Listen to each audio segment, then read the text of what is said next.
بسم الله الرحمن الرحیم. سورة الغاشیه مکیه. بسم الله الرحمن الرحیم. هل اتاک، آیا آمده هست بر تو، آیا خبر رسیده است بر تو؟ حدیث الغاشیه، سخن غاشیه. غاشیه نامی از نامهای قیامت است، یعنی قیامتی که پوشنده هست. میگم می پوشاند انسانها را به شدت امو چی؟ به شدت امو عذابش.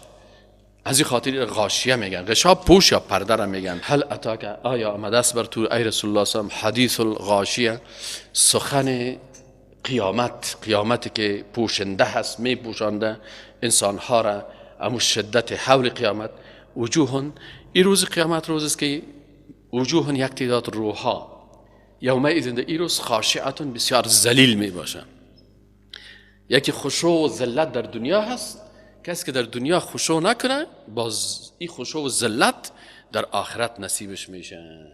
عاملتون، یعنی حتی چیری هست که تو فکر میکنی که بسیار کار کرده. یک کسی که صبح تا به شام اما تو در زیر هفته کار کرده باشه بسیار رنج برده می باشه. میگه یا اما تو چیریش مثل چی وارس رنج برده هست. ناصبتون، مثل که بسیار محنت و خواری و سختی را کشیده. تسلا، ای انداخته میشه نارن، در آتشی که حامیه بسیار گرم است. تسقا، نوشانده میشه من عین، از چشمه که آنیتون بسیار جوش و گرم است. لیس لهم طعام، نیز بر از اینا غذای، الا من ضریع، مگر از یک بته خاردار، گیاه خاردار. یکی در دوزخ یک درخت بود، نه نامش چی بود؟ زقوم. فرق بین زقوم و ضریع چی است؟ زقوم درخت است، میوه کته کته داره، و ضریع که است این نبات زمینی هست که کلش خار است، که دوزخی از این میخورن، یک دانه از اینا را چی میگیره؟ خار میگیره.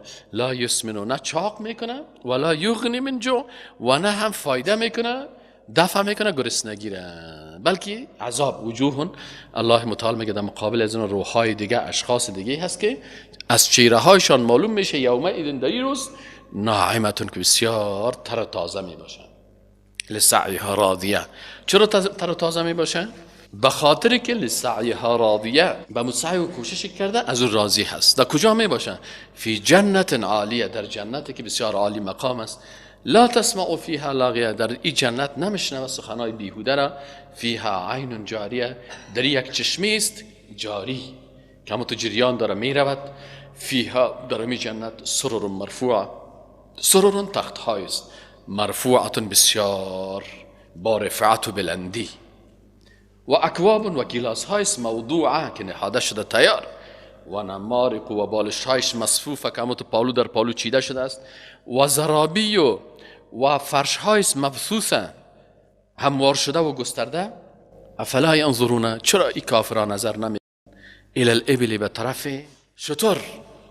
شما حداقل به طرف مخلوقات الله سعی کنین تا قدرت الله را درک بکنین. چرا نمیرین پیش یک عالم متخصص وترنری که خاصیت شتر را بفهمه براتون تشریح بکنه؟ فلا ینظرون الی الابل کیف خلقت، که چه قسم خلق کرده شده، و الی السماء، به طرف آسمان نمیبینن که کیف رفعت، چه قسم بلند شده، و الی الجبال، چرا نظر نمیکنن، تحقیق نمیکنن زمین شناسا، کوهنوردها به طرف کوهها، کیف نصبت، که چه قسمی در زمین مثل میخان نصب شده، و الی الارض، چرا به طرف زمین تحقیق نمیکنن در زمین، کیف سطحت، که چه قسم امتو هموار شده. فذکر، پس تو نصیحت بکو ای رسول الله صلی الله علیه و سلم، انما انت مذکر، یقینا که تو نصیحت کننده هستی. لست علیهم بمسیطر، نیستی بالایشان سیطره کننده.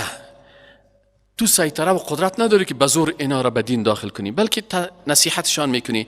الا، مگر من کسی که تولا، رو بگرداند، و کفر، و کافر شود، فیعذبه الله العذاب الاکبر، بازی را تعذیب میکند الله به عذاب بسیار بزرگ. ان الینا ایابهم، یقینا که به طرف ما برگشت از اینا. ثم ان علینا حسابهم، باز الله متعال میگه حسابشان بالای ما.